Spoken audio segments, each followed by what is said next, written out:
орієнтовно о 16:20 зник з екранів радарів літак авіакомпанії «Малайзійські авіалінії» Boeing 777, який здійснював рейс МН-17 за маршрутом Амстердам-Куала-Лумпур. За останні дні це вже третій трагічний випадок після того, як з російської території було збито літаки Ан-26 та Су-25 Збройних сил України.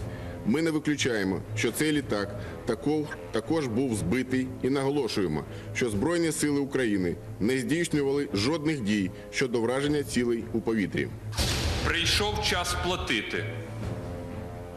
Платити за порушення міжнародного права, за військову агресію, за постійне постачання зброї з боку Росії на територію України, за фінансування бандитів, які вбивають мирне населення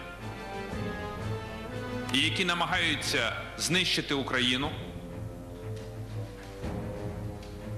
І Росія заплатить за розв'язану війну проти України. My colleague, Russian colleague, denied whatever is against them. It's a normal reaction.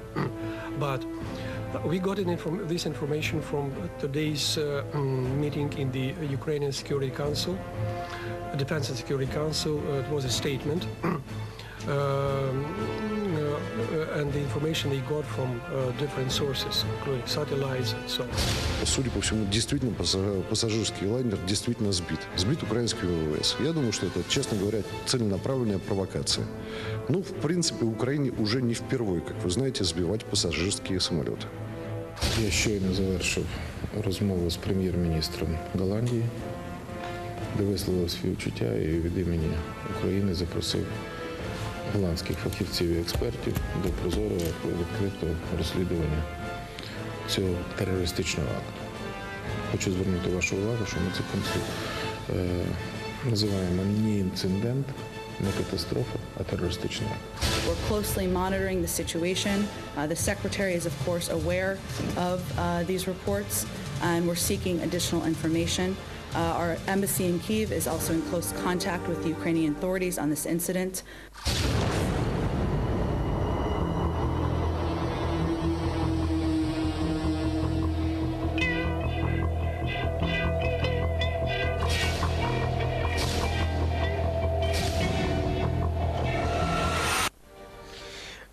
Lo que son las historias detrás de todas estas tragedias. Uno de los pasajeros de los 295, antes de partir el vuelo, saca una foto. La foto es esta. Este pasajero la sube a Twitter. Lo que son las redes sociales hoy por hoy es una cosa muy impresionante. Escribe ese pasajero: por si se pierde, así se veía el avión. Claro, porque se trataba de la misma línea aérea, de aquel famoso vuelo 370. El MH370, Eduardo, 8 de marzo. Exactamente. Entonces, haciendo un chiste, una broma para sus amigos, para sus conocidos, qué sé yo, por las dudas, por si se pierde, así se veía el avión. Y esto subió a Twitter. A ver, el avión es derribado a 32 kilómetros de la frontera. Ahora, ¿quién tiró el misil? ¿Lo tiró Rusia o lo tiró Ucrania? Ese es el gran debate. En realidad, ahora, una agencia de noticias dice que alguien quiso derribar el avión del presidente Putin. Que como es idéntico, a ver si tenemos la foto, ¿no? Sí, tenemos las imágenes, estaba publicado, los tenemos ahí. Ahí está, mirá. Como justamente son muy similares, pasaron por la misma ruta. Recordemos que Putin estuvo en la región. Exactamente. Estaba volviendo justamente de Latinoamérica hacia Rusia, estuvo justamente, habrá hecho una posta en Brasil, su último punto. Recordemos que estuvo en Brasil viendo uno de los partidos. Participó después de la cumbre BRICS. Vino a la República Argentina y se fue. Y se fue. Y estamos hablando de que, mira, las primeras informaciones, y que recién teníamos publicado en minuto 1, por el mismo punto, el punto Varsovia, pasaron menos de una hora de diferencia. mirá vos, Eduardo, el avión que fue derribado, por eso esta hipótesis es, la agencia Intertax, que es la agencia oficial de Rusia, es importante destacar, la agencia oficial de Rusia, consulta a una fuente anónima de la aviación rusa que dice, no descartamos que podría haber sido este misil dirigido a, justamente al avión presidencial. Vos fíjate Ahí una cosa. está, mirá, Sí. Eduardo, es muy interesante lo que nos puede poner ahí Verónica. Ese era el recorrido. Holanda, es decir, Ámsterdam, iba justamente a Kuala Lumpur, el mismo punto donde había sido la otra vez. Y ahí donde estamos viendo es, como bien decías, 32 kilómetros, en realidad es territorio de Ucrania. Claro. Está muy cerca de pasar allá a territorio ruso. Está Horacio acá que nos va a ayudar. Digamos, tenemos una situación en Ucrania. A ver, hace muy poco tiempo nos anoticiamos de que Rusia anexó un estado. Era un estado asociado, pero un estado al fin, Crimea. No se pudo resolver, pero lo anexó.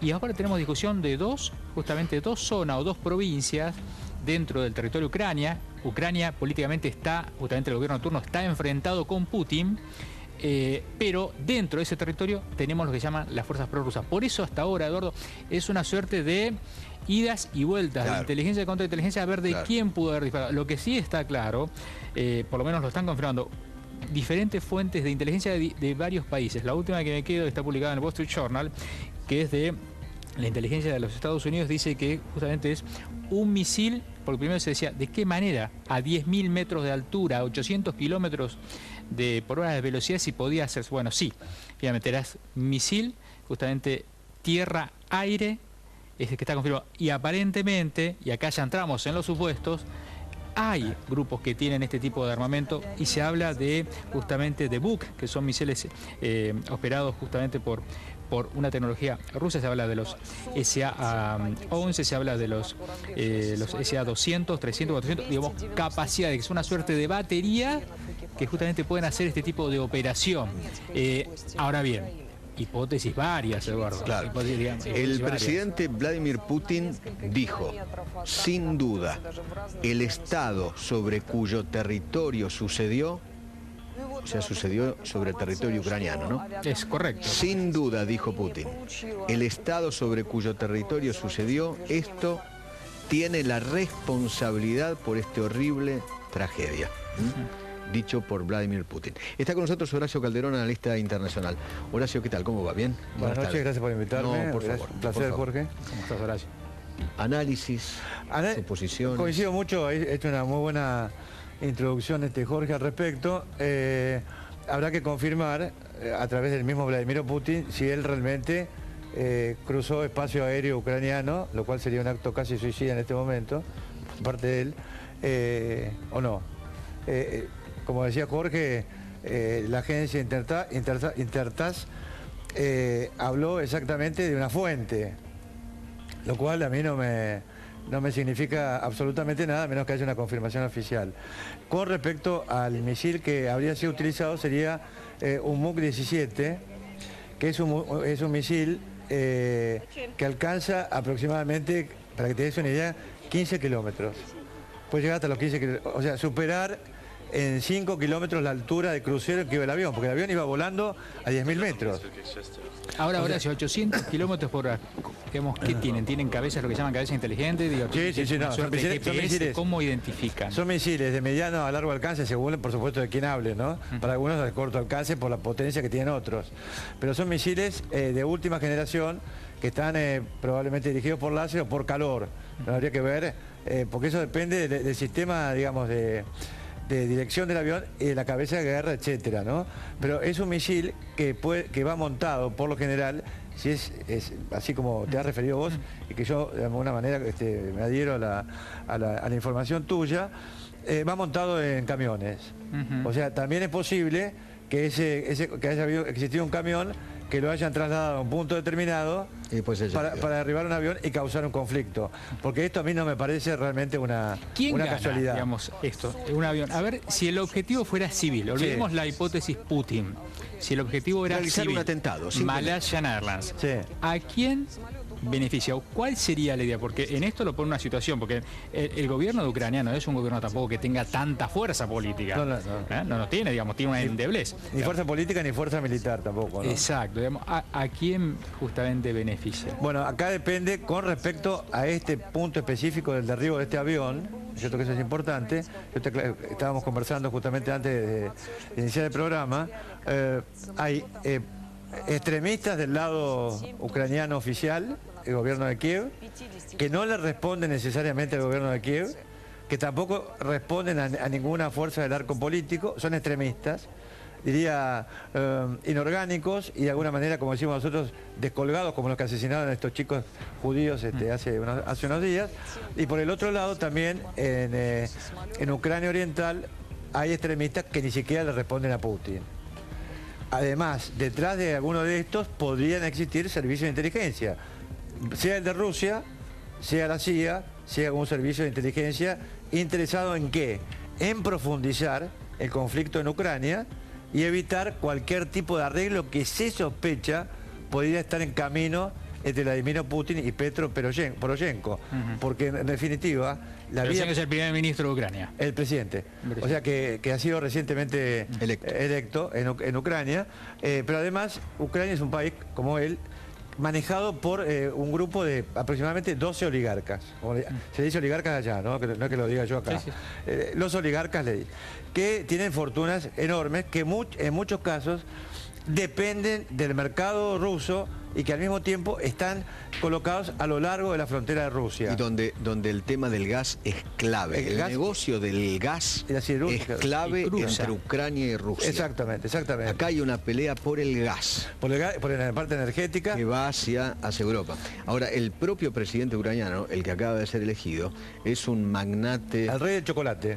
Exactamente. ¿Ah? Una especie de Ricardo Ford, pero elevado a la... enésima potencia, sí. ¿No?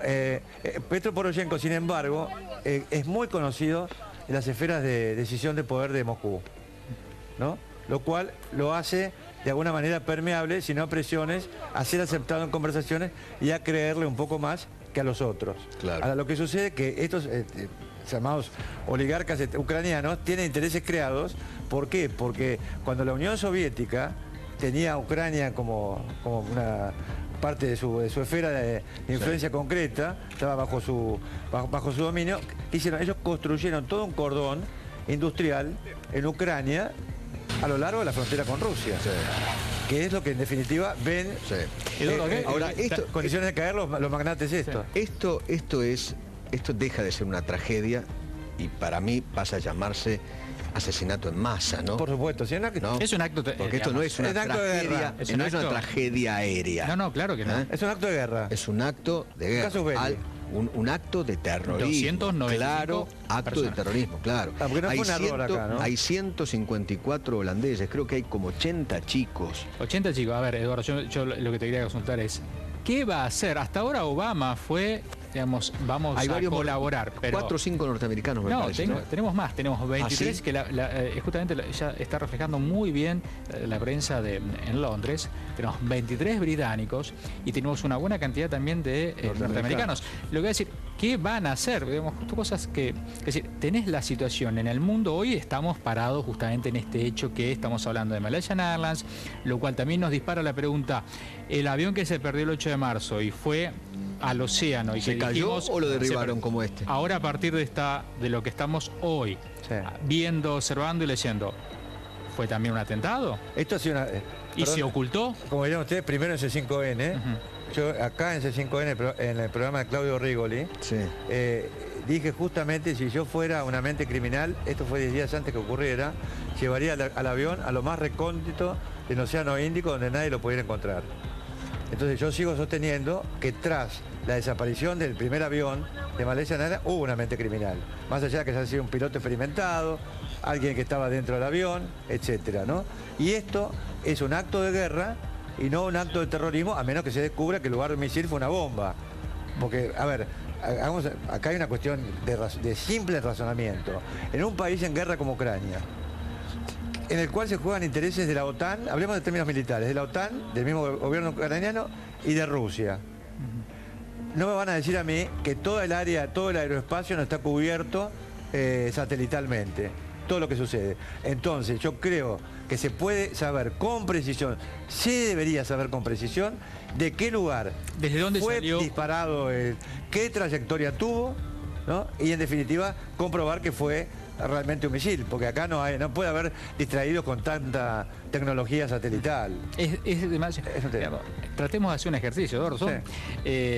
La altura y la velocidad, Claro. digo, tiene que haber, es un armamento de muchísima Es precisión. un Buk 17 seguramente. Justamente, claro, es una desaparición, digamos, el Buk Sí. 17. Digamos que para dar justamente con este objetivo, esta es la hipótesis si es justamente una nave civil. Ahora hubiese sido todavía más fuerte si es la hipótesis de esto que está diciendo Intertax, la agencia oficial rusa de noticias, que era al vuelo de Putin. Sí. Hay un precedente más corto. Días atrás derribaron A dos, con un sistema parecido a dos aviones Sukhoi, que son dos aviones militares, y a un Antonov. O sea que armamento en manos de los separatistas en condiciones de derribar un avión de estos, los hay. El tema es, esos separatistas que tenían estas armas, ¿actuaron por cuenta propia o actuaron por indicación o por orden de alguien? Si ese alguien es un servicio de inteligencia, ¿es ruso o es occidental? Tenemos que poner en el tablero para no, por supuesto, jugarnos a ninguna hipótesis hasta que la hipótesis real quede fehacientemente probada, ¿no? Seguro. Si es que se prueba. Bueno, le agradecemos mucho. Por favor, faltaba más. Un placer, como siempre, al margen del tema. Gracias. ¿Por qué? Hasta luego. Gracias. Señores, hacemos títulos de las 7 de la tarde en punto.